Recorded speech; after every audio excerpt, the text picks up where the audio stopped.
Ooh, we're live. I don't know. I don't know what is going on. Um, let's see. Let's see if you can see me or hear me.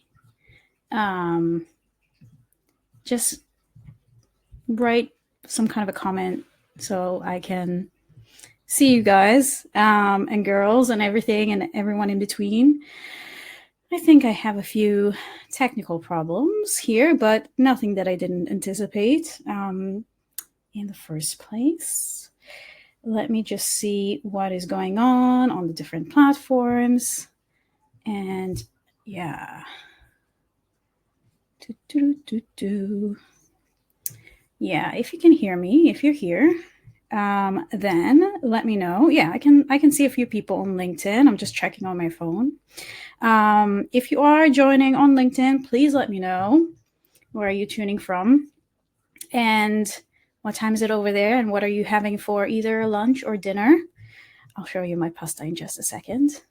Video and sound is good. I don't know who that is because it just shows me a LinkedIn user. So I'm just gonna. Okay. I see some comments coming in. There's a bit of a delay. Oh, Yash, it's you. Okay, nice. Maria's here. Stacy is here. Amazing. Just do me a favor, all of you. Just because it's a new streaming app thingy, then please let me know who's commenting when you're writing your comments.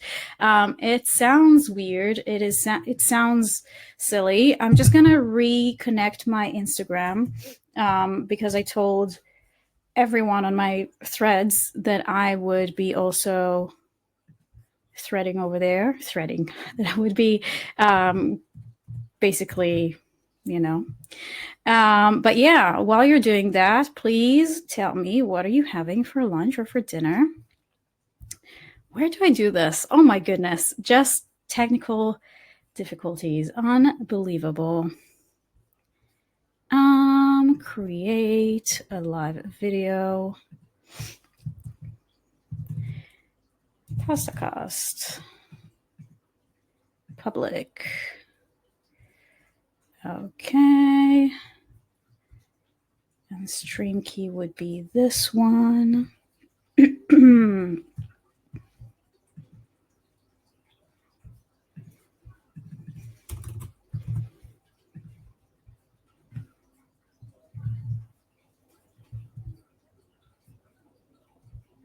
It's sending data.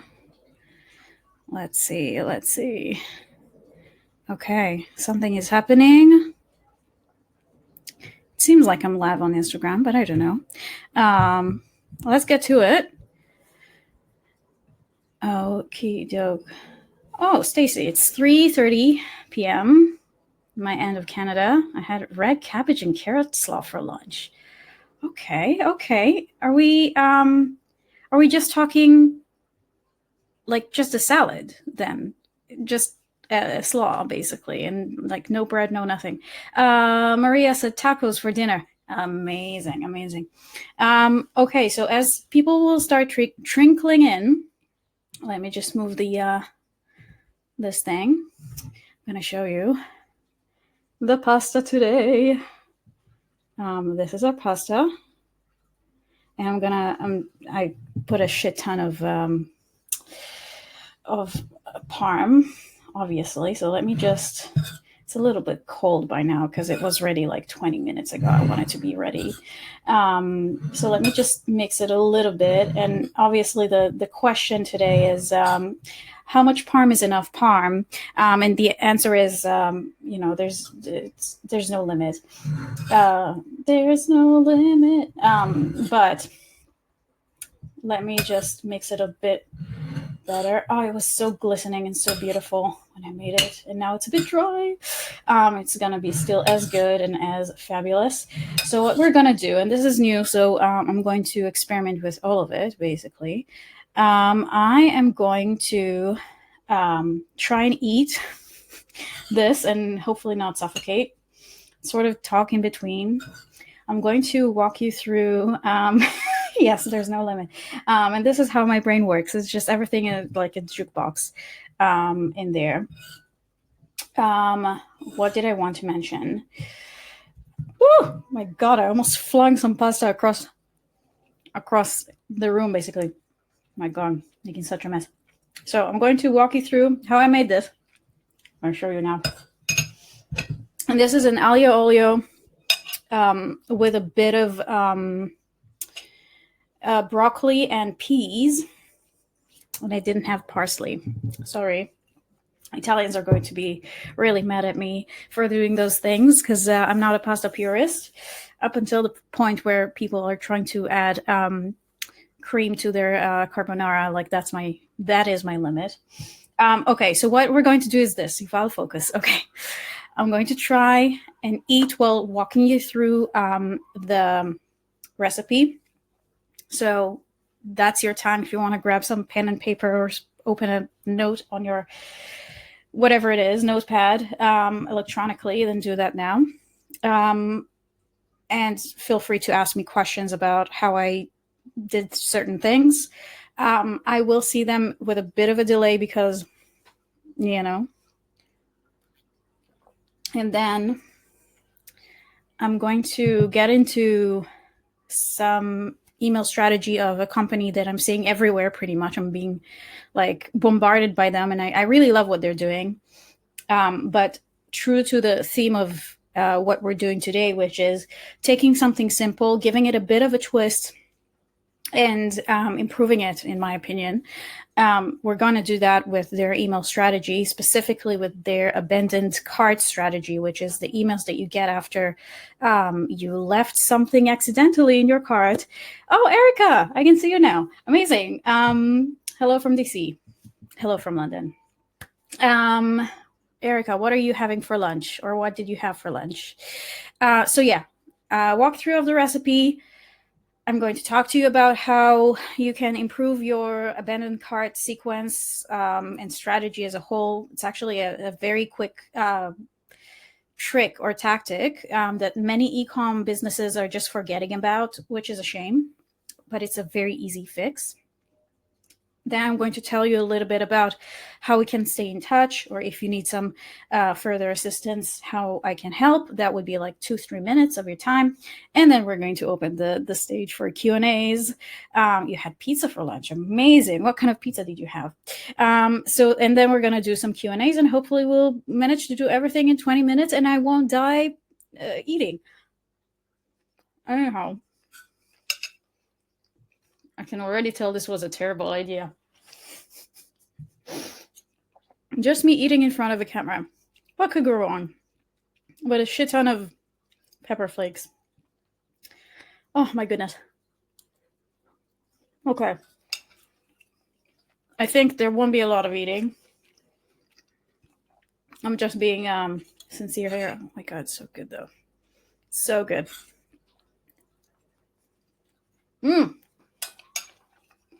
Okay. I don't think there'll be a lot of eating, just nibbling here and there. So the initial idea for this was actually me cooking and showing you how to do that. But then I thought, I'm a nomad. All I have really, all of my equipment for these kinds of things is a portable microphone and maybe like a quick kind of like very shitty ring light that I'm not even using because it's still sunny outside. Yay. I have to have another bite. Sorry, guys and girls and everyone in between.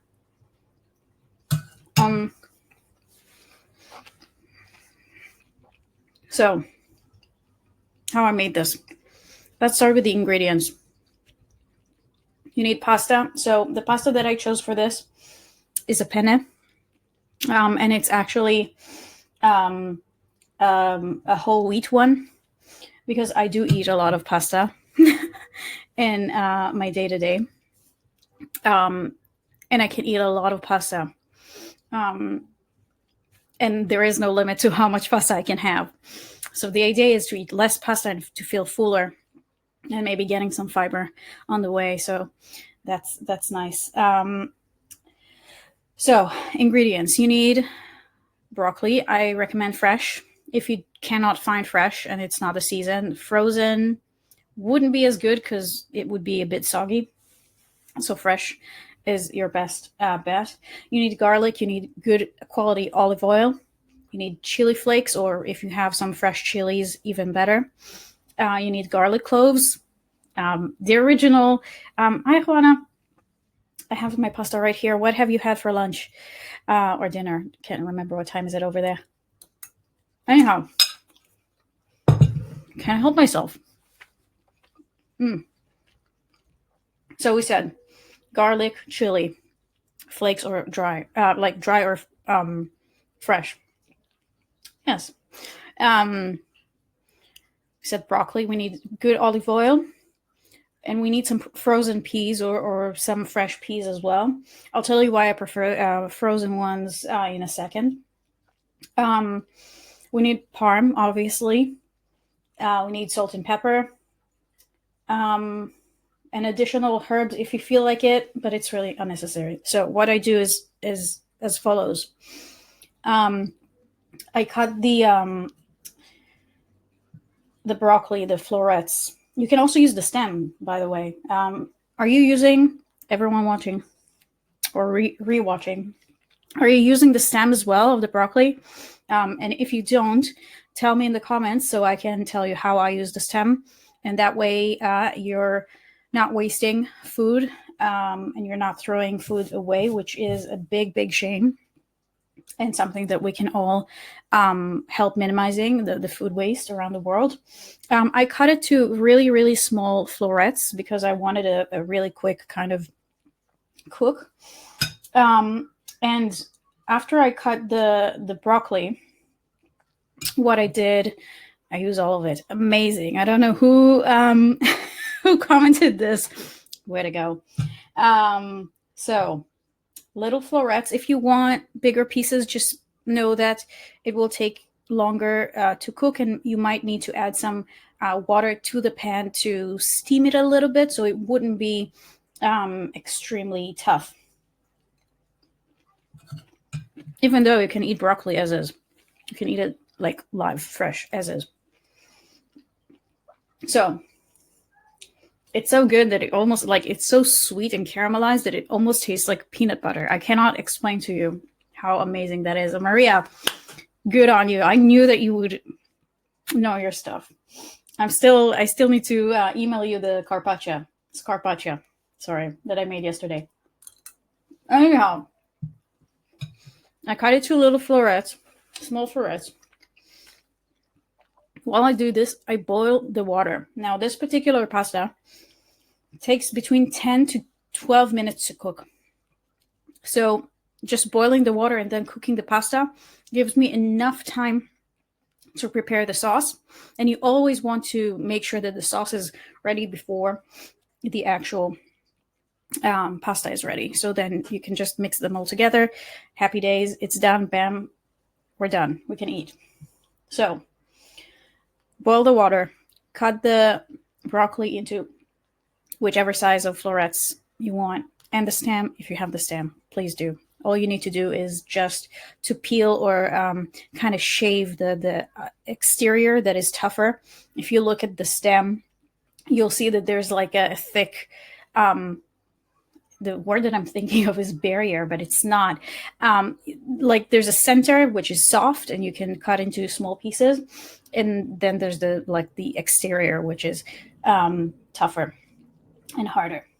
So you want to put a skillet or a pan or whatever on high heat, no oil, or maybe a tiny bit of oil just before you're adding your broccoli to the pan.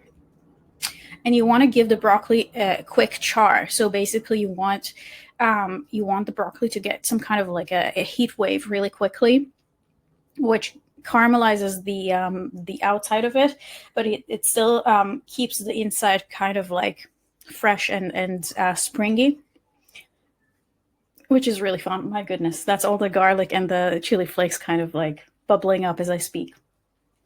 So you give it a good whack, a heat wave, and then you turn the pan, like the fire, down, and you let the the pan cool down a bit. What I did with this one, because of the pan that I have, which is quite large, I moved all of the florets aside. I added a bit more olive oil, and I chopped while the broccoli was getting this char. I also roughly chopped some garlic. You can add however much you like. I added 4 cloves because I'm a garlic girl, and that was honestly, I swear, the last Wi-Fi network name of the last apartment that I lived in before I went nomading. I swear that was the name, the Garlic Girls. So then I roughly chopped 4 different garlic cloves and added that to the pan with a little bit of extra olive oil and some chili flakes. And I let that kind of bloom for 30 seconds to a minute. We don't want to overcook either of those because then it would be really, really bitter. And we don't want that. And remember that our pan is still relatively hot from giving the broccoli a bit of a char. So we mix that together. Pay attention that I still haven't added any seasoning. And I don't know where this idea came from, but I think I'm basically borrowing the idea from cooking mushrooms. When you cook mushrooms, you want all the moisture in the water to go out, so you really concentrate the flavor of the mushroom. And you don't want to add salt because that basically extracts everything really, really quickly, and you end up with really soggy mushrooms, which no one is happy with. And this is why people hate mushroom, which is a real shame. Okay, so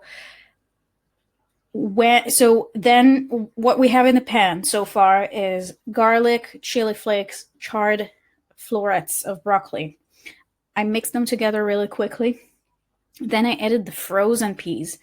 Why do I add the frozen peas? Because that helps cool down the pan, and it has some water content because it's freezed up. So it cools the pan. It also brings some water, which helps the broccoli soften up a bit without needing to add any additional water at this point. And I mix that together. At this point, I'm actually seasoning with salt and pepper. Now, remember that we have salted water in the pasta, which we're adding to this dish once the pasta is ready and al dente and beautiful. And we also have the parm that we're adding at the end. So just be careful with the salt, okay? And generally, salt is not known to be all that amazing. So please, please, please be careful with the salt. By this point, your pasta is supposed to be ready, and just drain it and save. I would say with the amount that I made, it would probably be something like 1/4 cup, and add that with the pasta to the pan.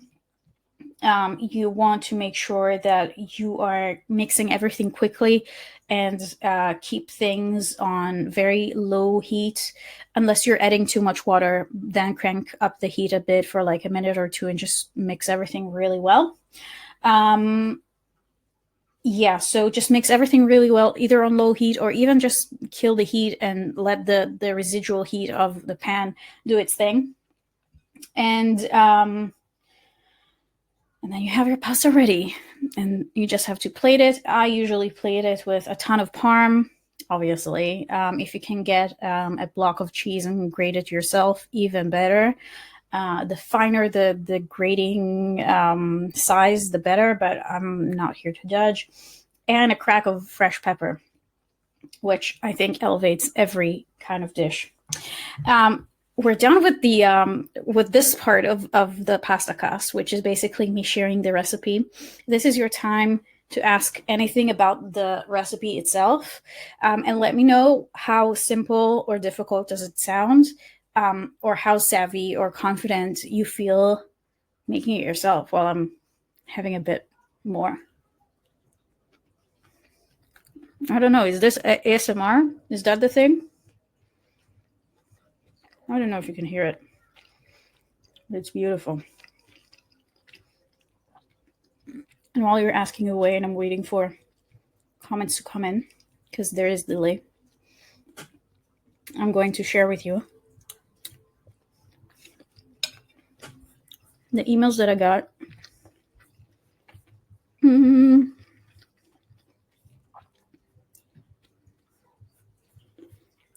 Where am I?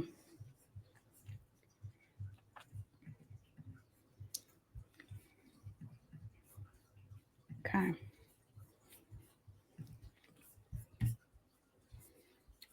I think you can see that. I think you can see that.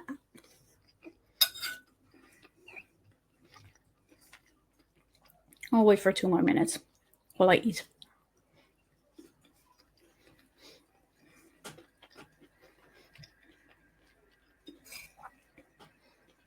Any questions about the recipe? Do you think that's doable? Do you think confident about making it yourself? Can I help you make it even simpler? And as I mentioned, you can definitely add a bit of fresh parsley on top just before you take it out of the pan. Just add a bit of finely chopped parsley on top. Mix it real quick, like 2-3 minutes with the pasta, and then serve, and then parm and pepper. All righty.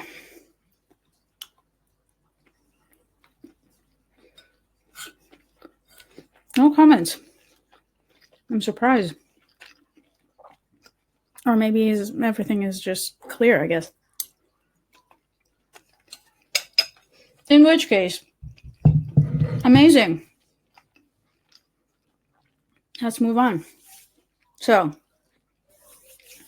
I want to talk about a really simple email strategy that, and obviously if there are a few comments coming in later on, I will address them. I want to talk about Fussy. Fussy is a newish certified B Corp. And what they're doing is they have a natural you have a general take on the cultural shift in marketing in 2024. I have a feeling that's Stacy, but I might be wrong. I will address this in the Q&A after I talk about this. So Fussy is, but keep the questions going. I will address them as I go, obviously. Like I will address them later. Fussy is a natural deodorant that is also refillable. So you basically, you didn't go too far at all. So we'll address that for sure. What they do is you buy like the thing and like I don't know how to even call that, but it might be that all the chili flakes are sitting in my throat and threatening to kill me. You buy this one thing and then you just refill the deodorant itself. I actually saw it in a few shops here in London recently, and it smells really, really good, and it's been a while. I wanted to switch to a natural deodorant for a very long time, and there are 2 B Corps that are doing just that. One of them is Wild, the second is Fussy.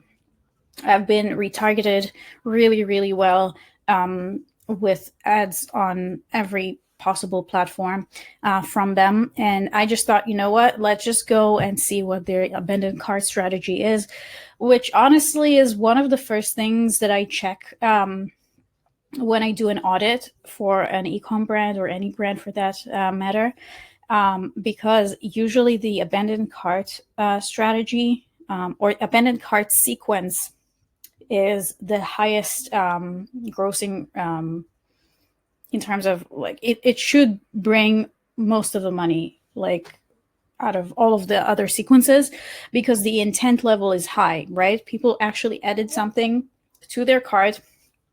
My goodness, I'm sorry. People added products to their cart and they abandoned it for some obscure reason. And now it's important for us to understand why they abandoned the cart and how do we get them back to complete their purchase. So I abandoned my cart on July 8th, which is 3 days ago, and I got 3 emails from them. The first one was welcome to Fussy. The second one was for getting something, here's 10% off.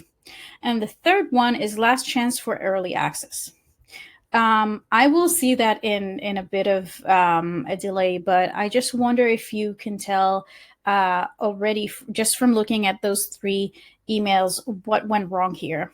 And I will share with you in a second what I think or what I can see from my experience that is happening behind the scenes.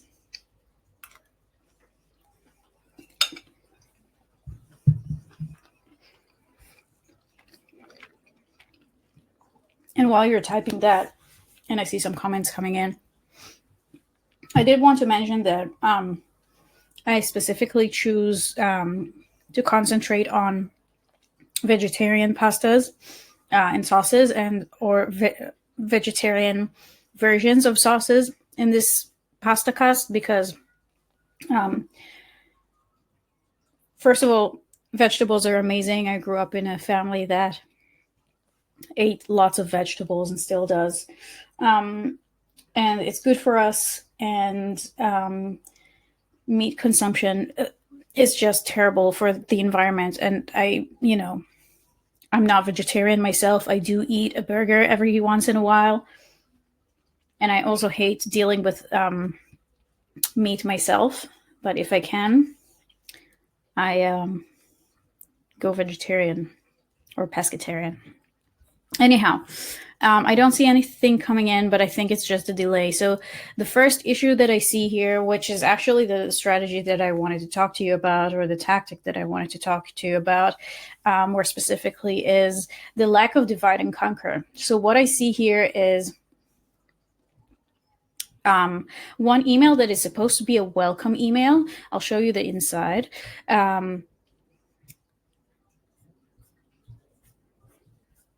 So they included my name, which is great because they fetched it from the abandoned cart checkout page, which is great. Not a lot of companies are actually doing that, and I think that really helps. I did check the box of yes, send me marketing emails, and then I abandoned the cart. But I didn't sign up. I abandoned a cart. So I suppose this is an email that they wanted to send for people who are signing up maybe from the footer of their website.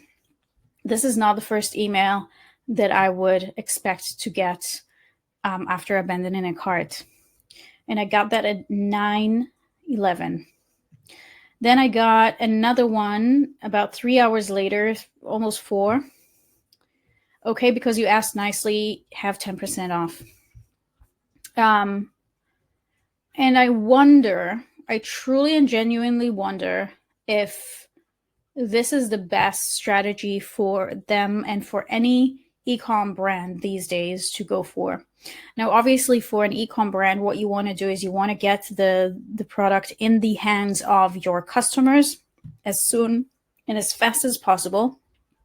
But not all customers need to have 10% off. Now, of course, as a brand, when you're offering a 10% off or 20% off or even a free shipping, you need to consider that in the pricing of your product as a whole. So then 10% off wouldn't take so much off your profit margins. But what I'm suspecting here, and again, I don't know what happens behind the scenes, is that they're just using this best practice because someone told them that this is the best way to go. And I want to challenge that. And I've been challenging that for a while, but if you're hearing me saying this for the first time ever, best practices are not necessarily what's best for your brand or for your audience. If the thing that makes your audience tick is not at 10% off, but they actually want more connection, then save the 10% for yourself, for your profit margin, and and build up the connection. Not usually, okay. Brands need to do the work and ask their subscribers and their audiences and their customers, what is it that made you make the purchase, and actually buy. If it's not a discount, if it's not a pricing thing, try something else. You might be surprised. And that is why I have such an issue with this tactic as a whole. And then what I got at 8 p.m.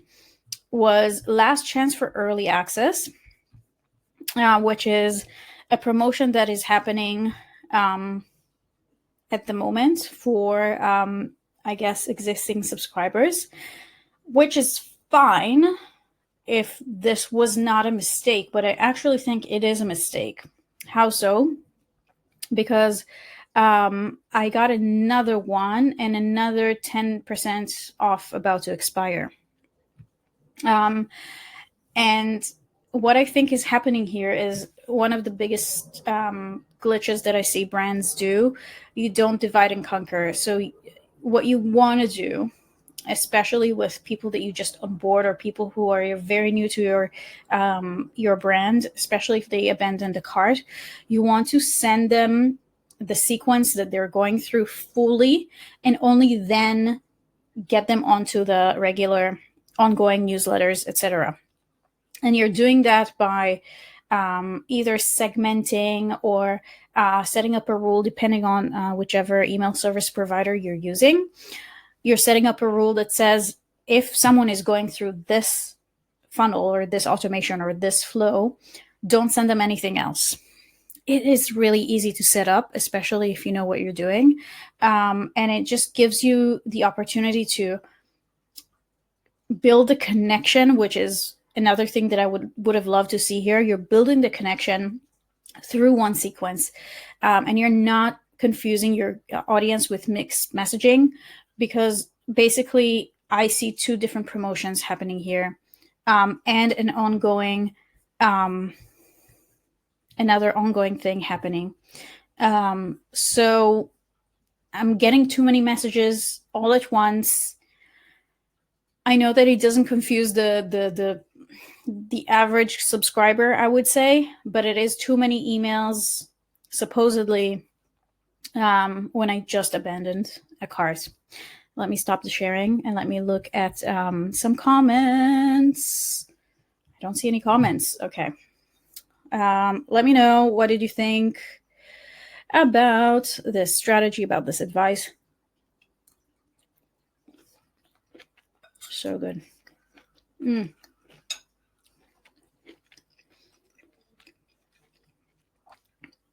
then we'll move on. We'll do about 10 more minutes.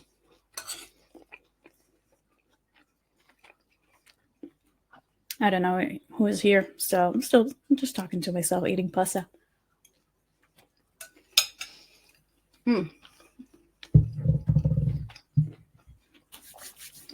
Right. So, whether you're watching live or the restream, thank you for staying with me, being with me.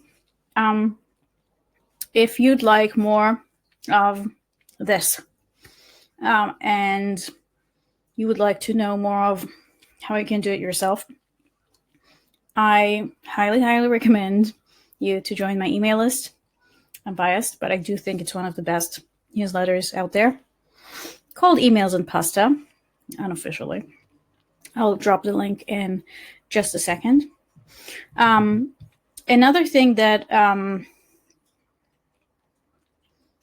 I want to share with you, I don't know what is happening. Let me just go to LinkedIn and drop it over there. But basically, aside from my email list, which again I highly recommend, but I'm very biased. It's a lot of fun to read and everything.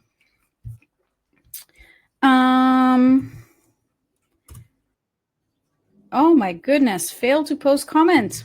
And I see so many other comments coming in. Oh my goodness. I don't know if you can hear that, but I'm very upset by the fact that I cannot post things myself on my own post. Can you believe that? How annoying. Anyhow, I see so many other comments that I'm just going to address in just a sec, because my I see that Chayla is here and Irit is here, and oh my goodness. Let's see. No, I cannot post comments. Anyhow, you can join my email list. I will post the comment with all the links in just a second. You can, if you need more, then if you are either a B Corp or a 1% for the planet, I have a 30-minute free consult, no pitching, no nothing. I would love to see what's happening with your emails and see if I can help. So that's the clinic. It's my newest thing.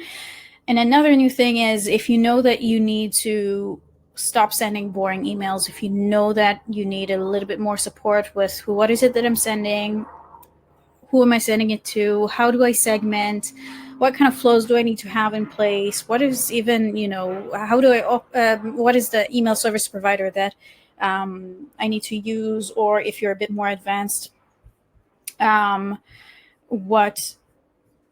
thank you, Juana.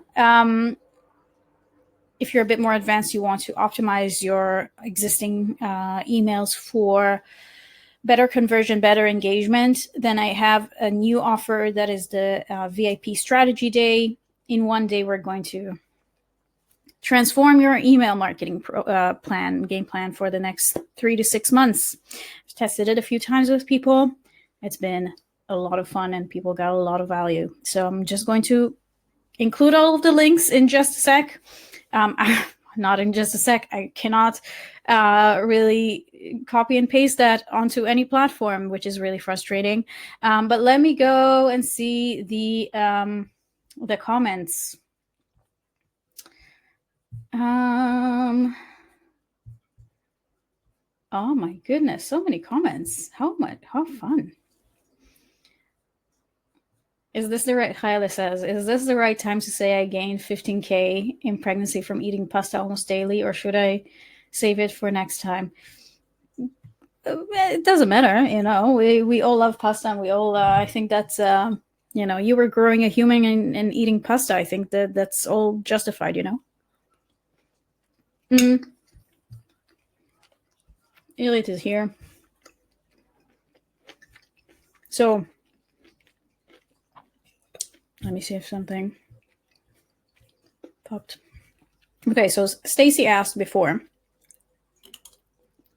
Oh my goodness.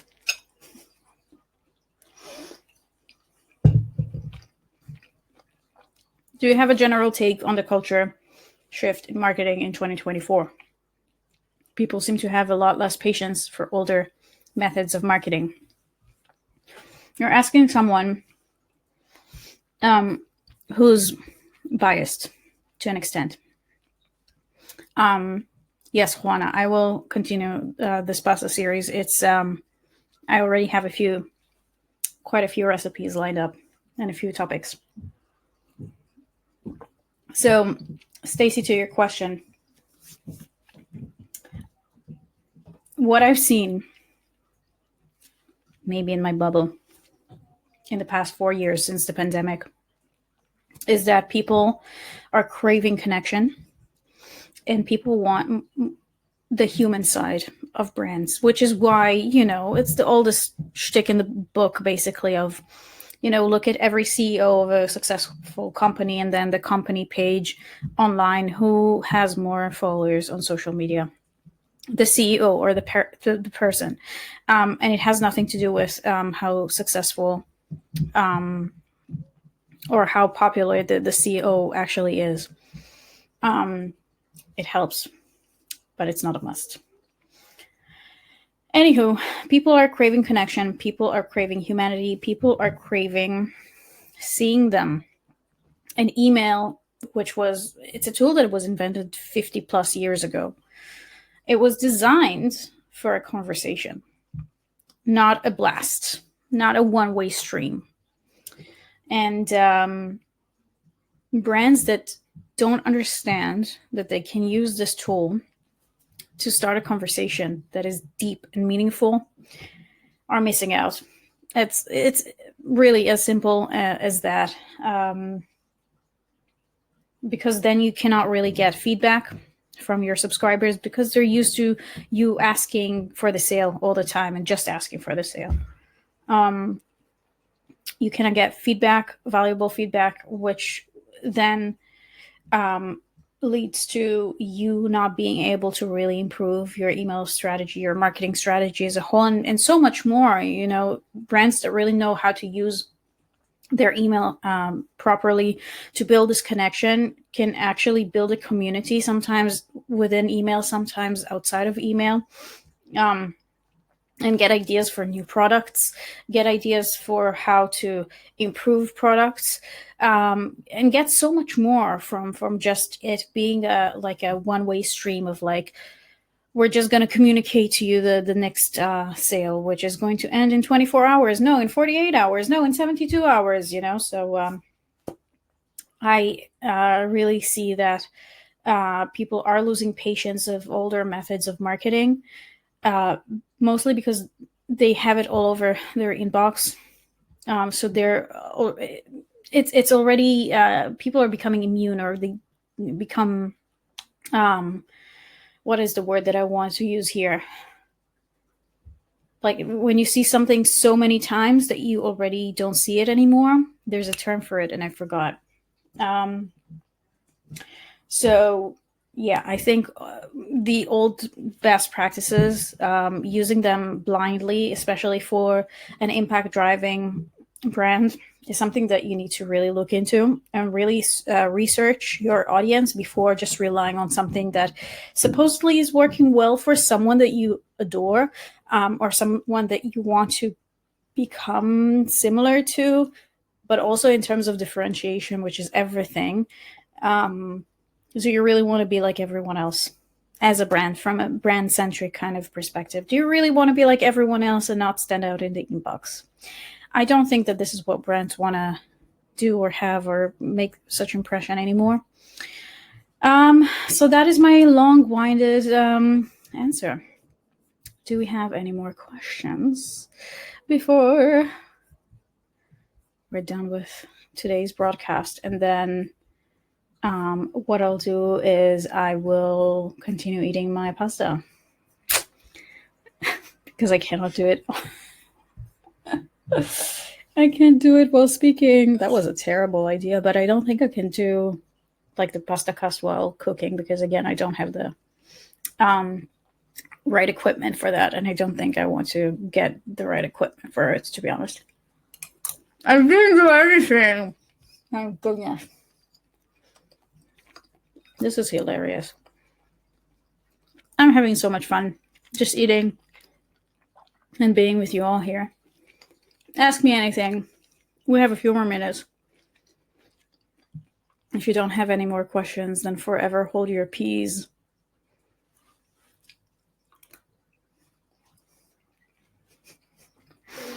But while you're commenting, I'm going to switch between a few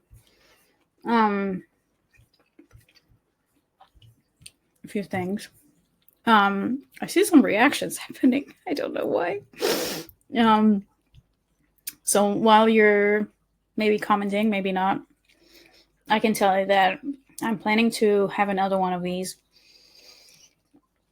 I'm thinking whether I want to do that in 2 weeks or in a month. Well, let's see. Because there are quite a few pasta recipes that I have in the back burner.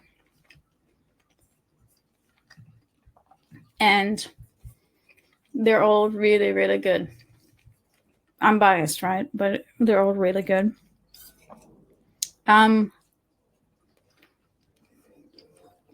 So you definitely want to join again. Bring a friend. Sign up for my email list. If you need more support, then either grab a free consult if you're a B Corp or a 1% for the planet. And if you need like more hands-on support transform your email marketing plan for the next 3 to 6 months, get in touch with me about my newest offer, the VIP day. We're at time. I don't see any more comments. So I'm going to call it a day. And thank you so much for being here.